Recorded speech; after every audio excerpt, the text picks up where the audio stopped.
교회를 다니는 사람들이 다 똑같은 게 아니에요. 종류가 이렇게 구분이 됩니다. 교회를 다니고 있지만 믿음이 없이 그냥 왔다 갔다 하는 사람들이 있습니다. 그런 사람들을 우리는 종교인이다 이렇게 얘기해요. 종교를 가지고 있는 사람. 종교인들은 많죠. 불교를 갖고 있고 또 기독교 교회를 다니고도 있고 성당에 다니고도 있고 종교인.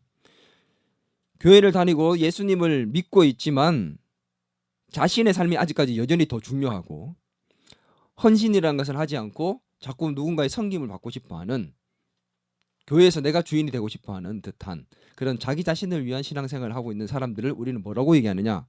교인이라고 얘기합니다. 교인. 교회에 다니고 있고 예수를 믿지만 여전히 자기 자신을 더 중요하게 생각하는 사람들을 교인이라고 합니다.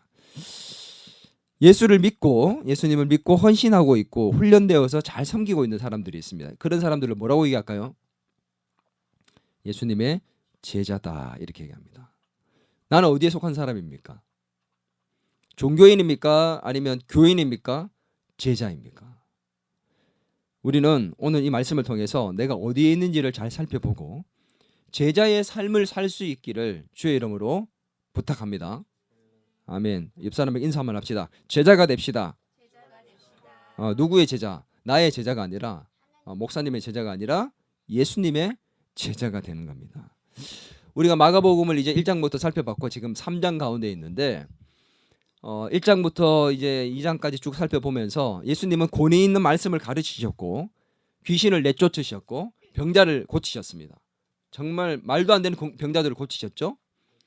문둥병자도 고치시고 나병 환자뿐만 아니라 그 중풍병자도 고치시고. 그러니까 이런 소문들이 나니까 점점 수많은 사람들이 따라오기 시작했어요. 근데 이 소문을 들으면 소문이 퍼지기 시작했고 소문을 들으면서 두 가지 부류의 사람들이 생기기 시작합니다.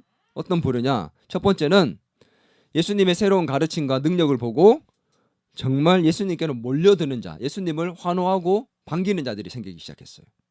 추종하는 자들.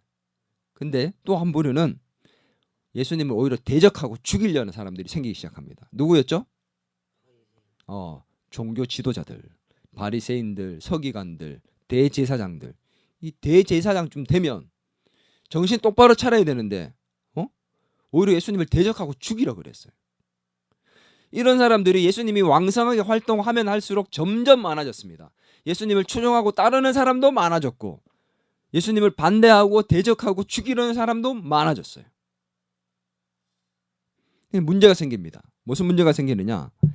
예수님께로 몰려드는 수많은 추종자들이 너무 많아지니까 이 관리가 안 되는 거야.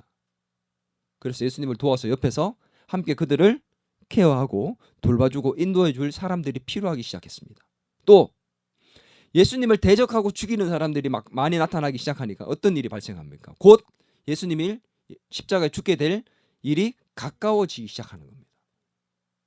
그러니 예수님께서 이제 곧 죽게 되시면 어떻게 돼요? 예수님께서 하셨던 그 구원 사역, 하나님의 나라에 대한 복음의 전파, 이런 사역들을 계속해서 이어갈 사람들이 예수님이 죽고 나면 필요한 거야. 이러한 이유로 인해서 예수님은 누구를 부르시게 될까요? 예수님을 함께 돕고 예수님 죽음 위에 예수님의 복음을 계속 전할 수 있는 제자를 세우셔야만 했던 겁니다. 그래서 예수님은 예수님의 초기 사역부터 시작해서 제자들을 부르시고 그들을 세워 가셨습니다. 오늘 말씀은 조금 길잖아. 7절부터 19절까지. 근데 이 7절부터 19절까지는 크게 두 부분으로 나눠집니다. 먼저 7절에서 12절까지 그리고 13절부터 19절까지 크게 두 파트로 나누는데 3장 7절에서 12절까지는 수많은 사람들이 예수님께 몰려드는 그 장면에 대한 내용들이고 13절부터 19절까지는 예수님께서 12명의 제자, 더 구체적으로 얘기하면 12명의 사도들을 세우는 장면입니다. 사도가 뭐예요? 예수님의 제자들 중에서 특별히 구별하여서 세운 사람들. 수많은 제자들 중에서도 특별히 구별하여서 세운 사람들. 사도의 뜻은 보냄을 받은 자라는 뜻입니다. 사도. 복음으로 하나님의 사역을 하기 위해서 예수님께서 특별히 구별해서 보낸 자들. 그런 자들이 바로 사도인데 그들을 세우는 장면이 오늘 13절에서 19절까지의 내용입니다. 오늘 본문을 통해서 알 수 있는 것은 예수님을 따르는 사람들이 있었지만 그 따르는 사람들에게는 무리와 제자라는 것으로 구분이 되어 있다. 오늘 크게 7절에서 12절까지는 무리에 대한 부분이고 13절에서 19절까지는 제자에 대한 부분. 그래서 무리와 제자, 예수님을 따르기는 똑같은데 무리와 제자로 구분되어 있다. 그래서 나는 무리에 속한 자인지 제자에 속한 자인지 오늘 말씀을 통해서 살펴보고 우리는 제자의 삶을 살아갈 수 있는 사람이 되어야 됩니다. 아멘. 옆 사람에게 한번 물어보세요. 당신은 제자의 삶을 살고 있습니까? 대답해 줘야지. 자, 먼저 그래서 우리는 무리가 어떤 사람인지 제자가 어떤 사람인지를 살펴봐야 돼요.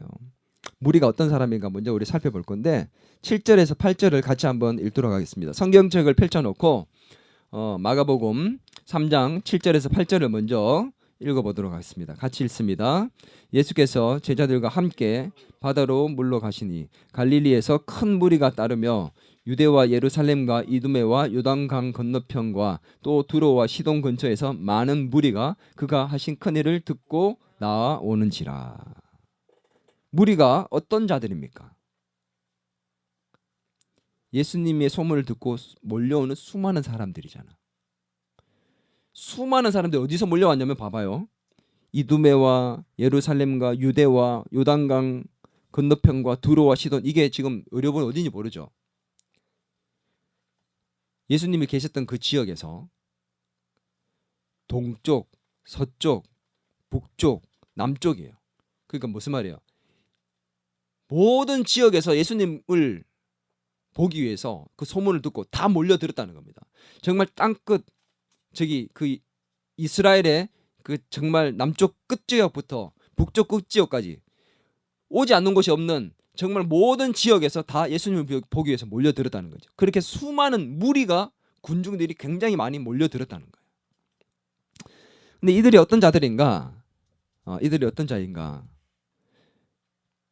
성경은 그 사람들이 어떤 자인지를 잘 가르쳐 주고 있습니다. 9절 같이 한번 읽습니다. 시작.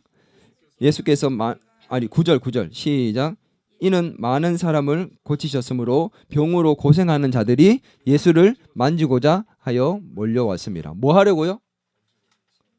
뭐 하려고 지금 왔어요? 이 사람들이 병을 고치기 위해서. 병을 고치려면 예수님을 만져야 되니까, 만지심이 있어야 되니까. 한마디로 얘기하면 자기의 문제 해결을 위해서 사람들이 몰려옵니다. 나의 필요를 채우기 위해서 사람들이 몰려왔습니다. 이 사람들이 누구라고요? 무리의 첫 번째 특징은 뭐냐면 따라합니다. 자기의 필요를 채우기 위해서 예수님을 따르는 자.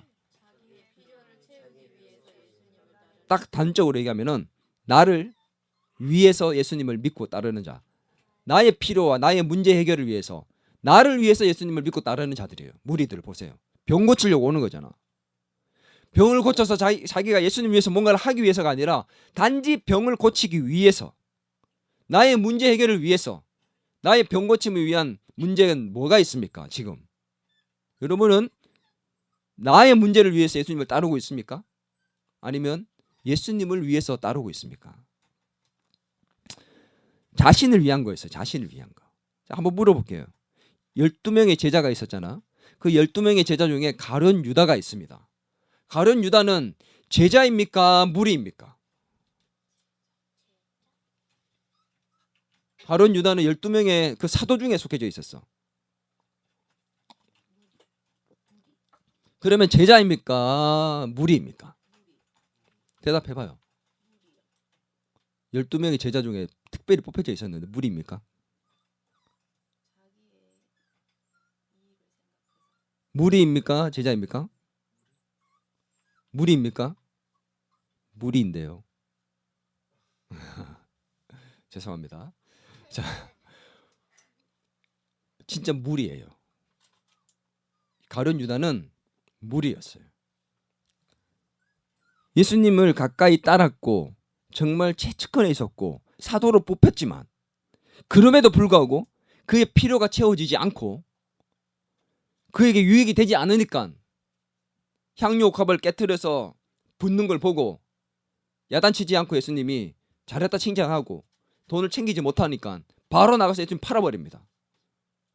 돈을 챙겨야 되는데 챙기지 못하고 자기의 유익이 되지 못하고 이 사람을 따르다 보면 내가 돈을 많이 못 벌겠구나 판단을 내렸을 것 같아. 그래서 예수님을 넘겨버립니다. 자기의 유익, 자기의 필요를 채우지 못하자 예수님을 떠나고 예수님을 버리게 되는 그는 무리에 속한 자였습니다. 무리는 어떤 특징이 있냐? 자기의 필요와 자기의 만족, 유익을 위해서 자기 문제 해결을 위해서 그게 초점이에요. 그게 해결되지 않으면 문제는 어떻게 되느냐? 두 번째 따라합니다. 이 특징이 뭐냐? 자신의 선택으로 예수님을 따르는 자입니다. 따라합니다. 자신의 선택으로 예수님을 따르는 자. 이들이 예수님께 왜 나왔어요? 예수님이 나오라 했습니까? 나오세요, 나오세요. 제자들이 불렀습니까? 예수님 오셨습니다. 자, 여러분 예수님께로 나오십시오. 그렇게 해서 나왔습니까? 아무도 광고하거나 홍보하지 않았어요. 입에 입으로 소문이 퍼져서 자기 스스로 가자. 여보, 자기 병 나을 수 있대. 갑시다. 아들아, 드디어 됐다. 가자. 나 가야 되겠다. 저분이면 되겠다. 자기 스스로 선택하고 자기의 의지로 예수님께 나오고 있는 거야. 좋은 거 아닙니까? 자기 의지로 나왔으니까 좋은 거예요, 나쁜 거예요? 어떤 면에서는 좋은 거예요. 근데 문제가 뭔지 알아요? 자기 선택과 자기 의지로 나왔기 때문에 거꾸로 얘기하면 이 필요가 채워지지 않고 문제가 해결되지 않고 오히려 또 자기 필요가 다 채워지면 어떻게 되는 줄 아세요? 자기의 선택으로 또 떠날 수도 있다는 게 문제입니다. 필요가 다 채워졌어. 아, 해결됐다. 안녕. 예수님 감사합니다. 가버리는 거야. 문제가 해결되잖아. 아, 이거 뭐야? 나는 문제도 해결 안 되고 아, 이거 해도 안 되네. 나와도 안 되네. 예수님 따라도 안 되네. 가자. 누구의 선택이었기에? 나의 선택이었기 때문에.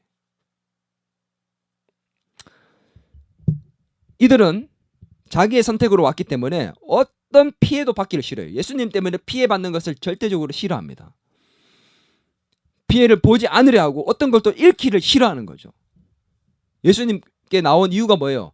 이익을 얻고 문제를 해결하고 자기의 어떤 필요를 채우기 위해서 있는데 손해를 보고 뭔가를 잃게 되고 피해를 받게 된다면 예수님은 언제든지 자기가 선택해서 떠날 수 있게 되는 거죠.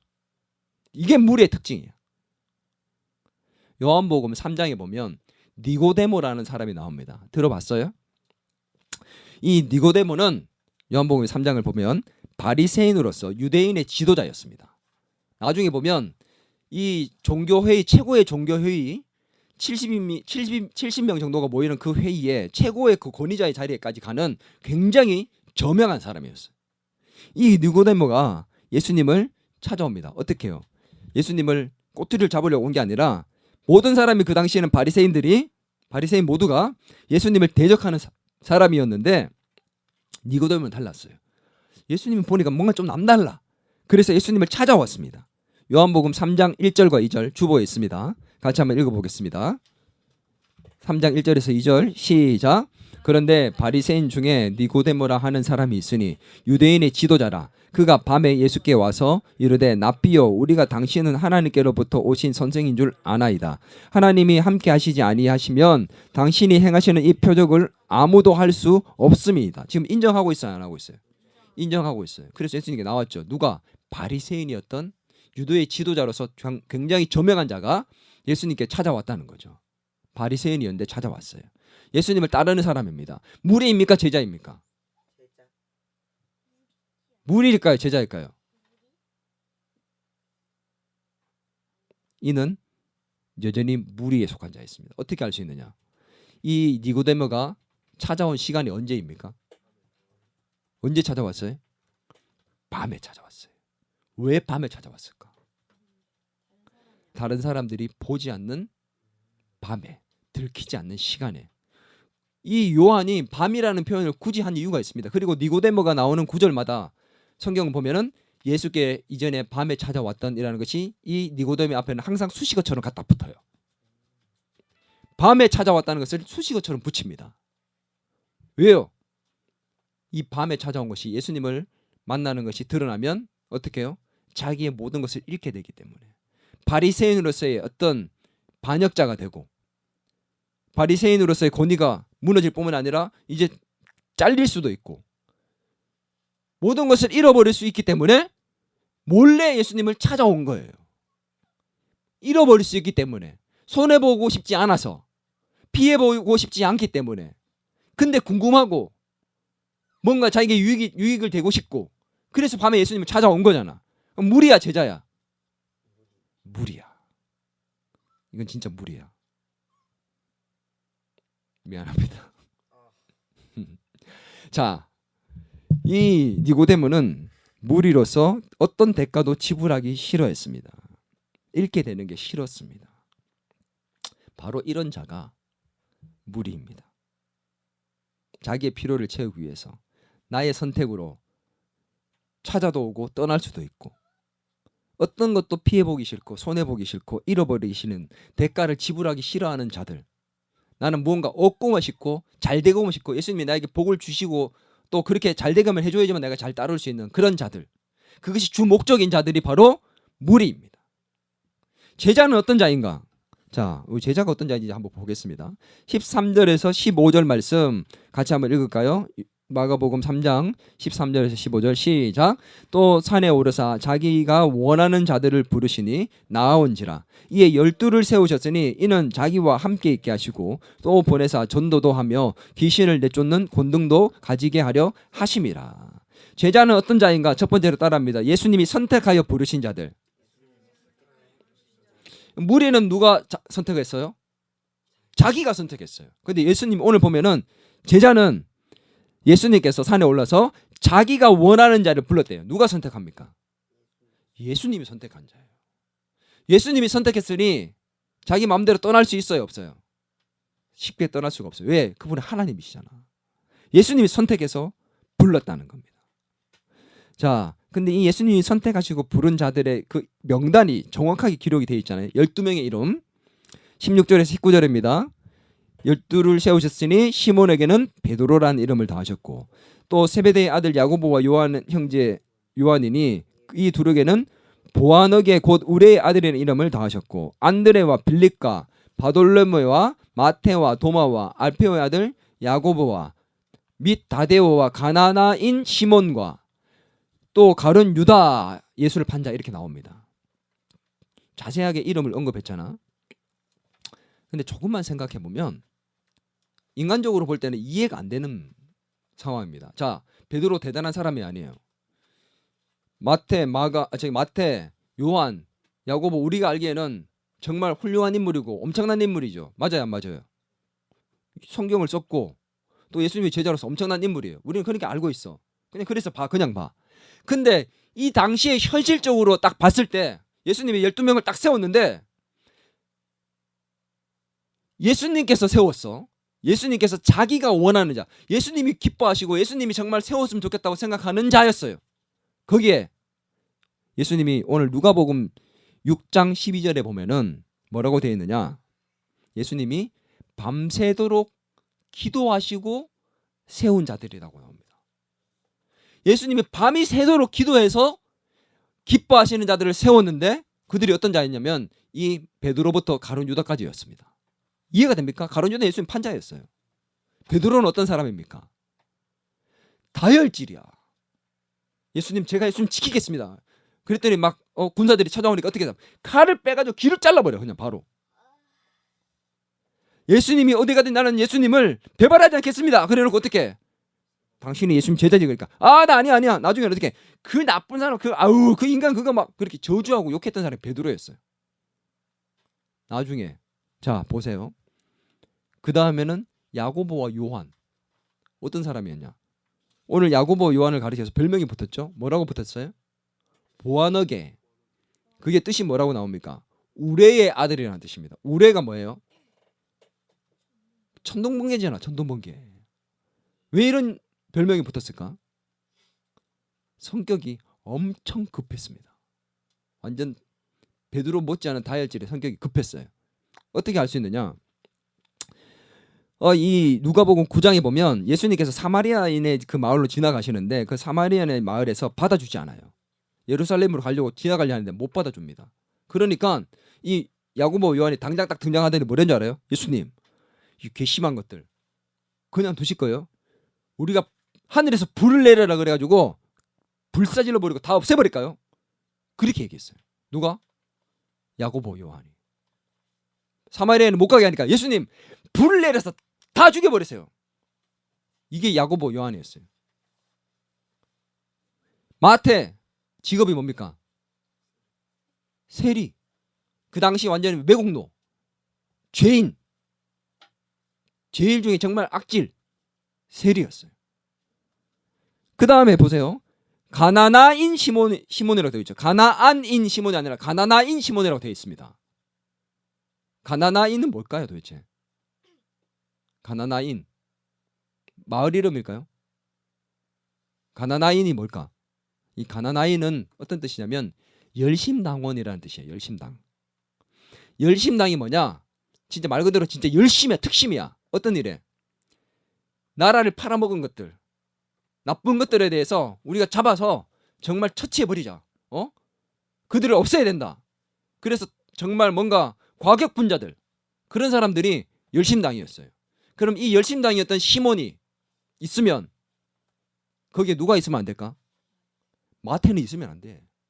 마태랑 열심당이었던 이 두 사람은 절대로 같은 공동체가 될 수 없고 같은 형제처럼 지낼 수가 없는 사람이에요. 이 시몬은 마태를 보면 죽일 놈처럼 보이고 당연히 없애버려야 돼. 제대로 된 사람도 없고 학력 있는 사람도 없고 엘리트도 없고 같이 섞이면 안 되는 드림팀도 아니야. 우리가 생각할 때 예수님 밤새도록 기도하고 정말 예수님이 기뻐하시는 자들을 세웠으면 세상에 환상의 드림팀이 만들어져야 되는 거야.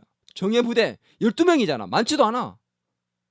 그러면 정말 드림팀이 만들어져야 되는데 보면 오합지졸 정말 엉망진창이야. 이 팀이. 사람도 엉망이고 조합도 엉망이고 뭐가 될 것 같은 그런 팀이 아니야. 딱 팀을 봤을 때 와, 저 조합이면 야 뭐가 되겠는데 이런 팀이 보이잖아. 근데 이 팀은 그런 팀이 아니었어. 왜 이런 자들을 세웠을까? 예수님이 자기가 선택하는 자들이었어요. 제자들은. 왜 이런 자를 선택했을까? 처음에는 나가 이해가 안 됐는데 여기에 은혜가 있습니다. 왠 줄 알아요? 이 베드로 같은 자가, 이 마태 같은 자가 바로 오늘 저와 여러분이기 때문입니다. 우리가 이렇게 평범한 자들이고 평범 이하의 자들이기 때문에, 죄인 취급받는 자들이기 때문에 우리에게도 희망이 있고 소망이 있다는 겁니다. 아멘입니까? 만약에 진짜 엘리트들만 예수님의 12제자로 만들어졌다, 누가 봐도 정말 최고의 학력, 뭐 생긴 비주얼부터 시작해서 출신, 그 다음에 금수저에, 와 정말 저 사람들을 역시 예수님의 제자 되려면 저 정도는 돼야지. 와 어마어마한 사람들이다. 우리는 정말 명함도 없는 놈이로. 그런 사람들이 12명에 속해 있었다면 우리는 소망이 있을까요? 예수님의 나라를 위해서 하나님 나라에서 쓰임받고 우리가 부름받겠다는 그런 소망이 있을 수 있을까? 아니죠. 그러나 오늘 예수님이 불렀던 그들을 보면 어느 누구나 예수님의 제자가 될 수 있다는 것을 보여주고 있습니다. 그래서 우리에게 은혜가 되는 것이고 우리에게 소망을 주는 것이라는 거죠. 아멘. 두 번째 예수님의 제자들의 특징은 뭐냐면 따라할까요? 새 시대에 새로운 하나님의 나라를 만드는 자들이다. 예수님이 몇 명의 제자를 세웠습니까? 12명을 세웠어요. 왜 12명이냐? 왜 12명을 세웠을까? 아니 예수님이 많이 세우면 좋잖아. 기드온의 300용사, 또 다윗이 데리고 다녔던 300명의 사람들, 군사들, 그런 것처럼 한 300명쯤 세웠으면 얼마나 좋을까? 아브라함도 300명을 데리고 또 갔고, 그 정도 숫자쯤 되면 뭐라도 해볼 수 있지 않을까? 12명, 몇 명 되지도 않은 사람들을 세워가지고 이왕 할 거면 좀 제대로 좀 많이 하지. 왜 12명이었을까요? 오늘 이 12명이라는 숫자는 성경에서는 모든 숫자가 다 의미가 부여가 되어 있는 숫자들이에요. 의미 없는 숫자는 성경에 나오지 않습니다. 이 12명의 숫자는 어떤 의미가 있냐? 구약의 이스라엘의 지파가 몇 지파였어요? 12지파였어요. 그게 바로 구약의 이스라엘 나라 전체를 얘기하는 대표적인 상징입니다. 그러면 예수님이 오심으로 하나님께서는 새 시대가 열리고 새로운 하나님의 나라를 만드시겠다고 복음을 전하기 시작했습니다. 예수님으로 말미암아 새 시대가 열리고 새로운 하나님의 나라가 시작되었습니다. 그것을 구약의 이스라엘 12지파를 새로운 하나님의 나라로 새로운 시대에 만드시겠다는 것을 보여주기 위해서 12지파를 대신하는 누구? 12사도를 세우시는 거예요. 12제자, 12사도는 어떤 의미냐? 새 시대에 새로운 하나님의 나라를 만드는 자들입니다. 새로운 하나님의 나라를 만들어가는 자들.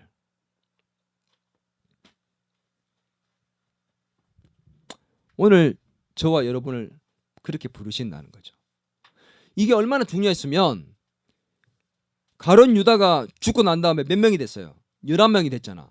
그래서 예수님 부활하시고 승천하시고 그 바쁜 와중에 뭐 했는지 알아요? 제일 먼저 했는 일이 뭔지 압니까? 교회를 세울 때 12명의 사도가 안 채워지니까 11명 갖고 안 된다. 그래서 한 명을 굳이 그 바쁜 와중에도 뽑아서 12명을 채웁니다. 그게 누구였느냐? 마띠아. 가룟 유다 대신에 마띠아를 뽑아서 12명을 채워서 교회를 시작하게 됩니다. 새로운 하나님의 나라를 채우는 일에 있어서 굳이 12명 안 채워 11명 해도 되잖아. 11명이나 12명이나. 왜 채우냐? 새로운 하나님 나라의 시작을 보여주는 거죠. 오늘 우리는 그런 하나님의 나라를 만들어가는 자로 하나님 나라의 일꾼으로 우리를 부르시고 있다는 겁니다. 아멘. 우리가 그냥 제자로 부름을 받는 게 아니라 나는 하나님의 나라를 만들어가기 위해서 하나님께 나를 부르셨다. 이런 소명감, 사명감이 있어야 되는 거예요. 내가 하나님의 나라를 만들어가는 거예요. 나로 인해서 예수 믿지 않는 사람이 예수를 믿게 되고 그만큼 하나님의 나라가 확장되는 겁니다. 이해돼요? 하나님 나라는 장소가 아니라 사람이 만들어질 때 그만큼 확장되어 가는 개념입니다. 세 번째는 따라할까요? 예수님을 따르기 위해 대가를 지불하는 자들. 가장 중요한 특징이에요. 마태복음 10장. 오늘 이 똑같은 사건이 10장에 기록되어 있는데 예수님께서 10장에 제자들을 세우시고 난 다음에 그 제자들한테 가르치시는 내용이 자세하게 기록되어 있어요. 10장에는. 오늘 마가복음에 기록되어 있지 않은 예수님께서 제자를 세우고 난 다음에 그들에게 당부하시고 가르치는 내용이 10장에는 마태복음 10장에는 자세히 기록되어 있는데 그 마지막에 뭐라고 되어 있는 줄 아세요? 마태복음 10장 38절 마지막 하이라이트 부분이 뭐냐? 가르침의 하이라이트가 뭐냐? 10장 38절 같이 읽습니다. 시작. 또 자기 십자가를 지고 나를 따르지 않는 자도 내게 합당하지 아니하니라. 쉽게 얘기하면 예수님을 따르려면 대가를 지불해야 된다는 겁니다. 너희가 내 제자가 되었으니 나를 따르기 위해서는 대가를 지불해야 된다. 베드로와 안드레 대가 지불했어요, 안 했어요? 기억 안 나요? 베드로와 안드레 예수님 불렀을 때 대가를 지불했나요, 안 했나요? 그 그물과 배를 버리고 예수님을 따릅니다. 자기 직업을 버립니다. 야고보와 요한 대가 지불했어요, 안 했어요? 한술 더 뜨죠. 야고보와 요한은 배와 직업과 그와 함께한 자들과 그 부모까지도 내려놓고 예수님을 따랐다. 마태 어땠어요? 대가 지불했나요? 세리장으로 있던 그를 예수님 불렀을 때 그 세리를 버리고 예수님을 따릅니다. 세리를 버리는 건 뭐예요? 돈을 포기한 거예요. 그렇게 욕먹고 정말 진짜 사람들이 왕따 당해도 포기할 수 없었던 그 돈이었어요. 돈을 벌기 위해서 매국노가 되었던 사람인데 그걸 포기합니다. 대가 지불을 한 거죠. 자, 니고데모 무리였습니다. 이 니고데모는 어떻게 됐을까? 제자가 됐을까 안 됐을까? 제가 지금 질문하고 있는 겁니다. 제자가 됐을까요 안 됐을까요? 안 됐을 것 같아요. 안 됐을까? 미안합니다. 오늘 자꾸 아재 개그가 나와서 미안합니다. 자, 니고데모가 어떻게 됐느냐? 예수님을 무너뜨리고 죽이기 위해서 종교회의가 열립니다. 엄청난 최고의 권위 있는 종교회의가 열렸어요. 거기에 니고데모가 참석을 했어요. 그러면 예전에 밤에 예수님을 찾아갔던 니고데모라면 그 회의에서 어떻게 해야 되는 게 정상입니까? 모른 척하고 그냥 가만히 앉아 있으면서 사람들이 막 몰아갈 때 그렇죠 그렇죠 예 동조하듯이 얘기하면서 따라가야 되는 게 맞아요. 근데 그런 상황 속에서 니고데모 그렇게 생각했겠죠. 누가 좀 이렇게 대변해 주면 안 되나? 말을 하고 싶은데 내가 말하면은 들통날 건데 이 최고의 권위적인 회의인데. 그러나 그런 니고데모가 아니었어요. 요한복음 7장 47절에서 52절에 보면 자 보세요. 같이 한번 읽어봅시다. 좀 길지만 같이 읽습니다. 바리새인들이 대답하되 너희도 미혹되었느냐. 자 잠깐만. 바리새인들이 새작들을 심어가지고 사람들이 돌아다니면서 예수님이 하는 짓을 다 이렇게 막 살펴봤어요. 그랬더니 와서 보고할 때 막 잘못 얘기를 하니까 이렇게 얘기합니다. 다 같이 읽습니다. 시작. 바리새인들이 대답하되 너희도 미혹되었느냐. 당국자들이나 바리새인 중에 그를 믿는 자가 있느냐. 이때 어땠을까?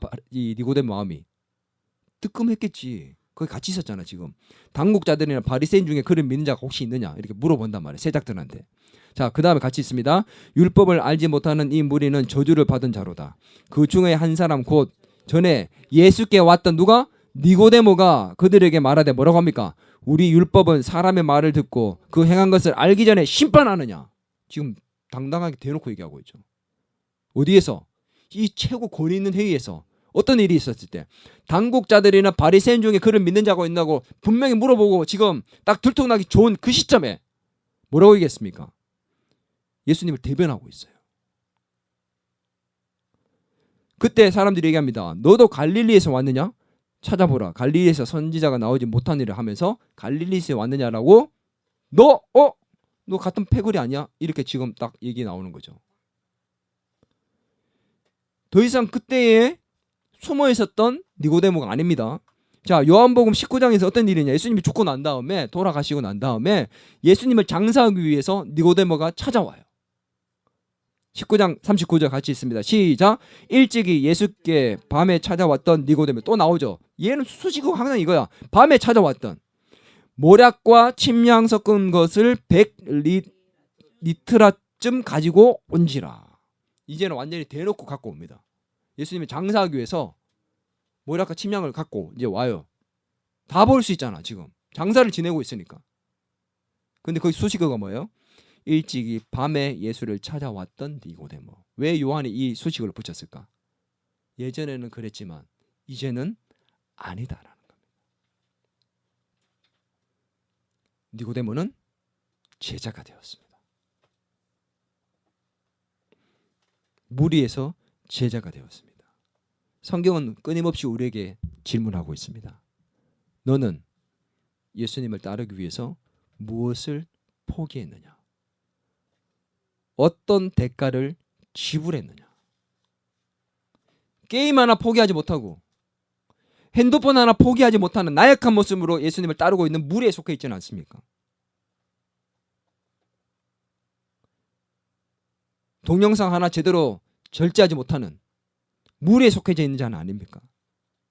아무것도 포기하지 못하고 버리지 못한 채 오히려 잃을까 발발 떨면서 두려워하고 있는, 치러야 될 대가가 있는데 치르지 못하고 있는 그런 무리에 속한 자는 아닙니까? 오늘 예수님이 우리를 제자로 부르실 때는 반드시 치러야 할 대가가 생기게 되어 있습니다. 저는 대가를 지불해 봤어요. 목회자가 되기 위해서 선택을 했을 때 저는 원래 꿈이 목회자가 아니었습니다. 제 원래 꿈이 뭐였어요?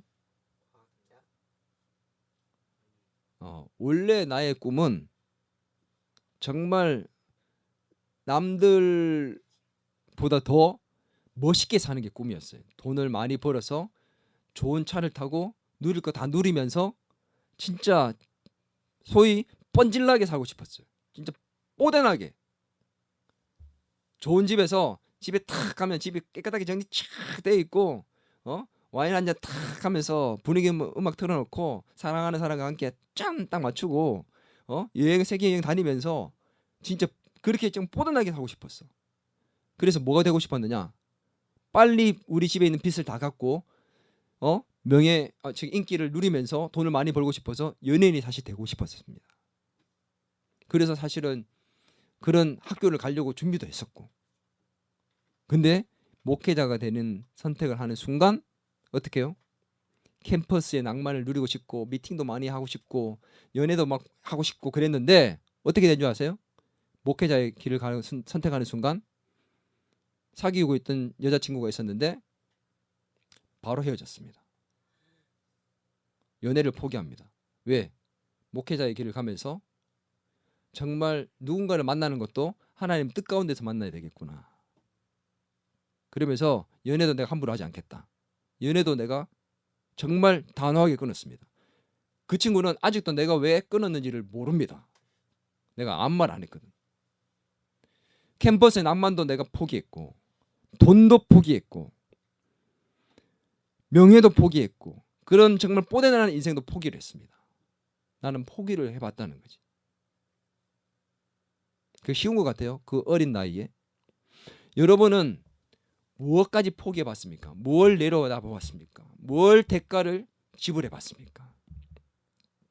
오늘 우리가 예수님을 따르고자 할 때 예수님께서 우리를 불렀을 때는 반드시 치러야 할 대가가 있다는 겁니다. 예수님께서 제자를 불렀을 때 제자를 세우시는 방법들이 있었습니다. 어떻게 세웠는지 14절 같이 한번 읽겠습니다. 시작. 이에 12를 세우셨으니 이는 자기와 함께 있게 하시고 라고 말씀합니다. 아멘. 12명을 세우고 뭐야 했다고요? 자기와 함께 있게 하셨다. 함께 있게 하시려고 불렀다는 겁니다. 함께 있게 하는 게 뭘까요? 함께 뭘 했을까요? 3년 동안 함께 있게 하셨어요. 12명은 따로 불러서 같이 3년 동안 같이 지냅니다. 먹고 자고 입고. 뭐 했는가? 예수님과 깊은 친밀한 교제를 하게 하셨어요. 예수님께서 함께 있고 하셨다. 함께 있는다. 이 단어가 어디에서 연상되느냐? 성부, 성자, 성령 하나님이 태초부터 함께 계셨다. 이 함께 있음, 친밀한 교제는 예수님의 근본적인 성품이에요. 하나님께서 함께 하시는 그 근본적인 성품이기 때문에 이 함께 하심을 통해서 삶으로 그들을 뭐 하고 싶었을까요? 가르치시고 훈련시키고 싶었던 겁니다.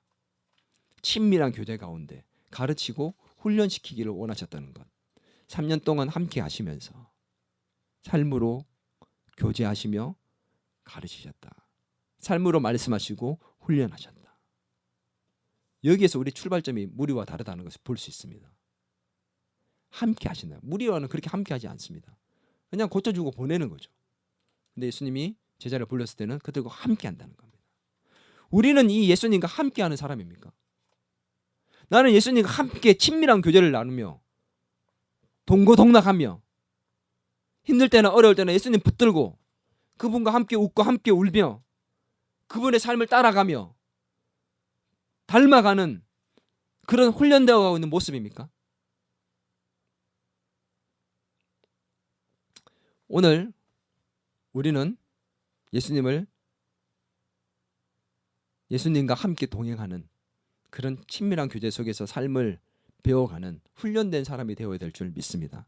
두 번째는 뭐냐면 14절에 보면 또 보내사 전도도 하며 라고 되어 있습니다. 친밀한 교제와 훈련 왜 했을까요? 그냥 훈련 잘 시켜서 멋진 사람 만들려고 한 게 아니에요. 훈련시켜서 복음을 전할 수 있도록 만들기 위해서. 그래서 전도도 하게 만들었습니다. 여러분 복음 전하고 있습니까? 전도하고 있어요? 나로 인해서 예수님을 알게 되고 믿게 된, 그래서 구원받게 된 사람, 우리가 지금 복음 전하는, 복음 메시지를 전하는 훈련 받고 있잖아.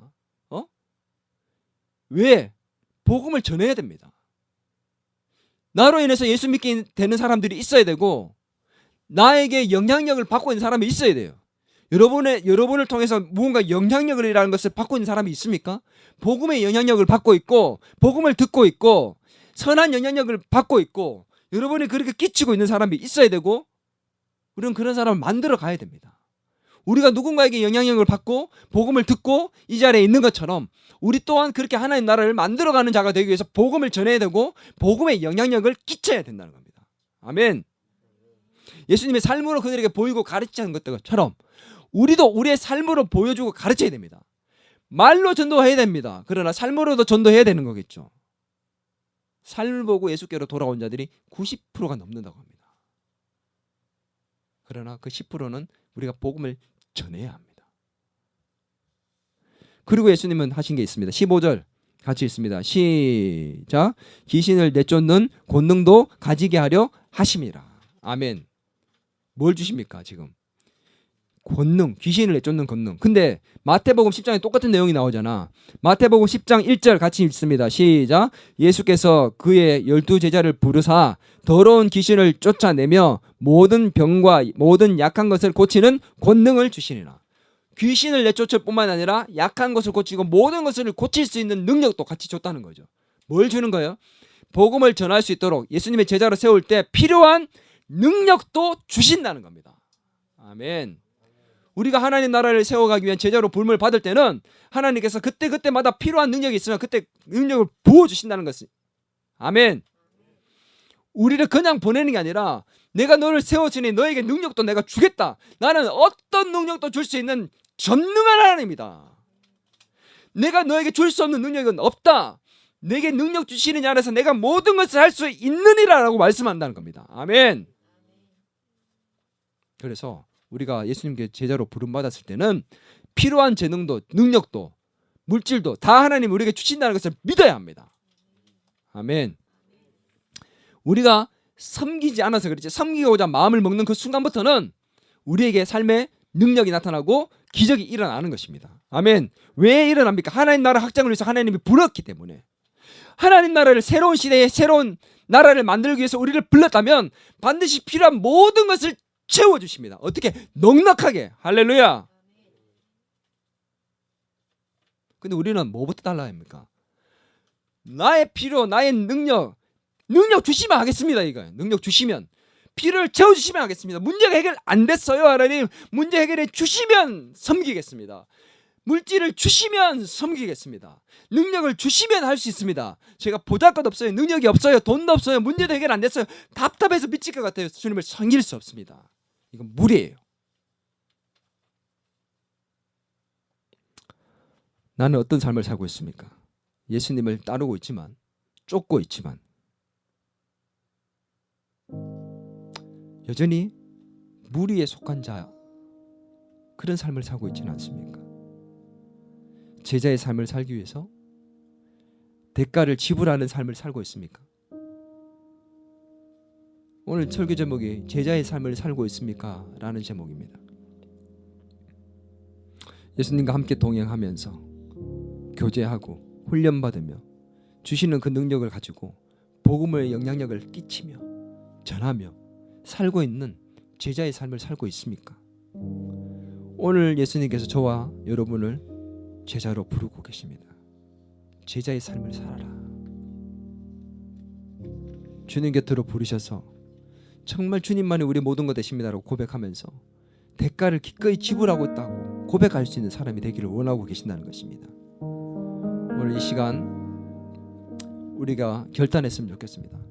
함께 찬양을 부르면서 나의 진정한 소망 되시고 내 모든 것을 다 드릴 수 있는 주님, 기꺼이 주님이 나를 부르신다면 내 모든 걸 드리겠습니다.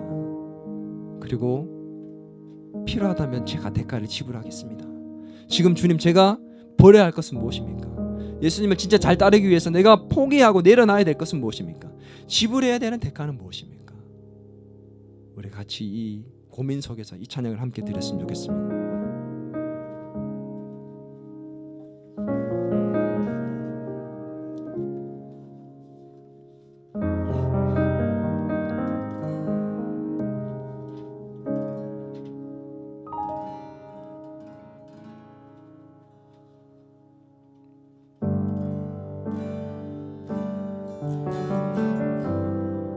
주님 곁으로 나를 이끌어 주옵소서. 주님 곁으로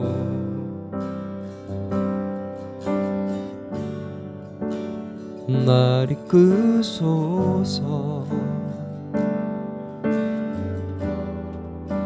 내 모든 것 다 드리며 주 음성 듣기 원하네. 나의 참 소망 되십니다. 나의 참 소망.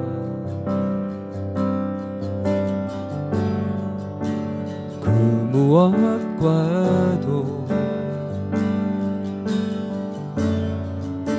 바꿀 수 없는 주 사랑, 그 몸 안에 난 주님의 길로 인도하소서.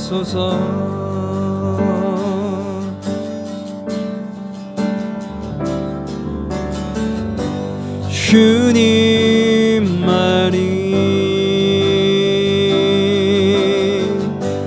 내 모든 것 대신 주님만을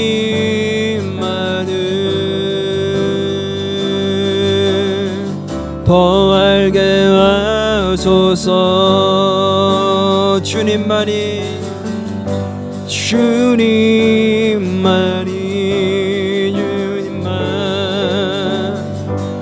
내 모든 것 대신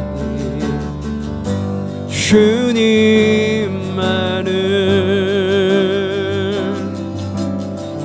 더 알게 다시 한번 더 큰 목소리로 고백하겠습니다. 주님만이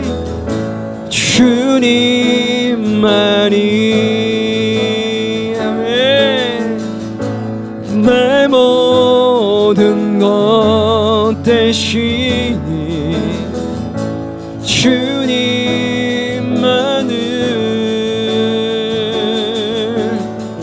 더 알게 마지막으로 고백합니다. 주님만이 내 모든 것 되십니다.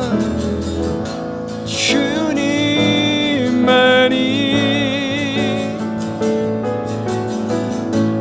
내 모든 것,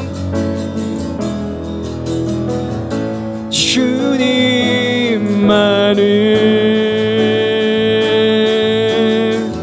더 알게 하소서.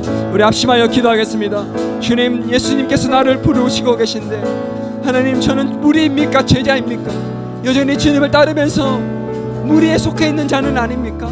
주님, 주님을 따르기 위해 대가를 지불할 수 있는 자가 되게 하시고 주님과 동행하며 주님 말씀을 배워가고 훈련받으며 복음을 증거하며 영향력을 끼치며 그렇게 하는 대가를 지불하는 인생으로 살게 도와주옵소서.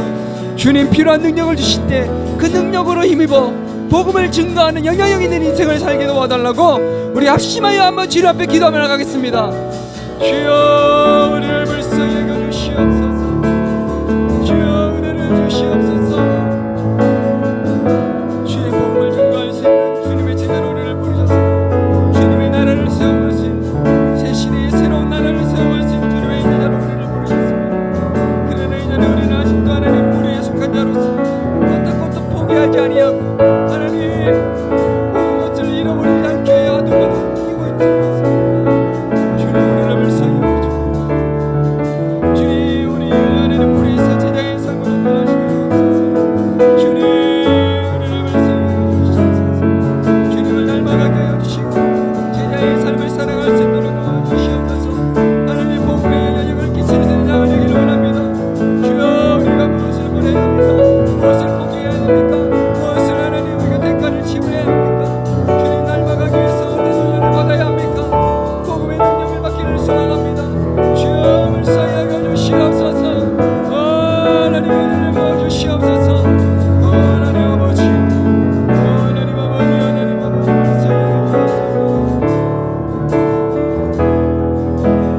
주님 도와주옵소서. 하나님 아버지, 하나님 주님 불쌍히 여겨주옵소서.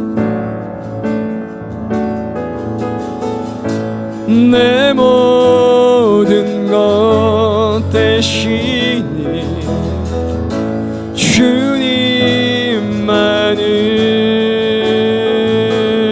주님만을 더 알게 하소서.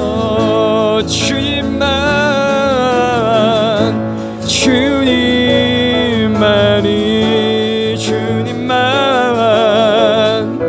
는 것 대신